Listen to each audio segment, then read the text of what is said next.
Bonjour ou bonsoir, selon l'heure à laquelle vous nous regardez. Je suis chroniqueur audio et animateur de podcast à l'ODJ Média, et aujourd'hui, j'ai le plaisir de vous lire, mot pour mot, une chronique signée par l'auteur Saïd Temsamani. Elle explore avec finesse les nouveaux signes diplomatiques entre le Maroc et la France, à travers les mots du roi Mohamed VI. En diplomatie, certains messages ont la valeur d'un acte. Celui que Sa Majesté le roi Mohamed VI a adressé au président Emmanuel Macron à l'occasion de la fête nationale française relève indéniablement de cette catégorie. Derrière la solennité du protocole, les mots du souverain marocain tracent, avec finesse mais fermeté, les contours d'un horizon stratégique que Rabat et Paris semblent aujourd'hui disposés à redessiner ensemble. L'auteur affirme que pour lui, les mots du roi dépassent le cadre protocolaire et dessinent une orientation stratégique claire.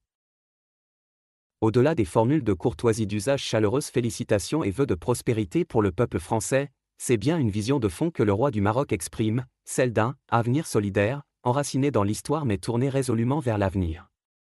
Le ton est posé, mesuré, mais riche en signaux politiques. Alors que les relations bilatérales ont connu des turbulences ces dernières années, entre malentendus diplomatiques, attentes non formulées et silences éloquents, le message royal opère un recentrage.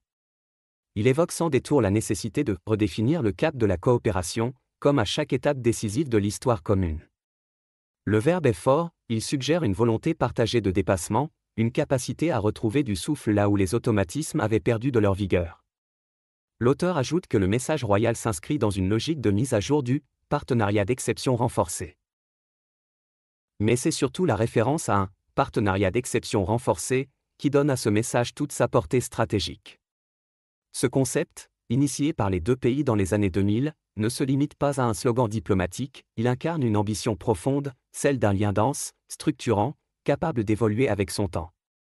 En le mentionnant explicitement, le roi Mohamed VI réaffirme la pertinence de cette architecture bilatérale, tout en invitant à son actualisation. Car le monde change, vite. Et ni Rabat ni Paris ne peuvent se permettre de rester en marge des grandes mutations qui redéfinissent les équilibres géopolitiques, notamment en Méditerranée, en Afrique et au sein même de l'Europe.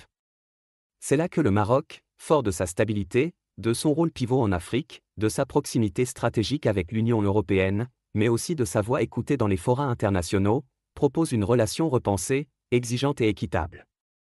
L'auteur conclut que l'appel du roi à renforcer la confiance mutuelle dépasse le protocole. L'appel du roi à poursuivre la mise en œuvre de ce partenariat, dans le même esprit de confiance et d'estime mutuelle, est tout sauf anodin.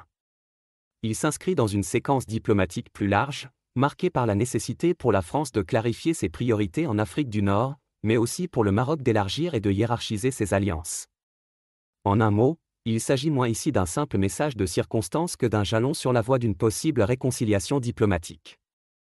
Une invitation à replacer l'amitié maroco-française dans une dynamique nouvelle, plus lucide, plus respectueuse, mais toujours ambitieuse.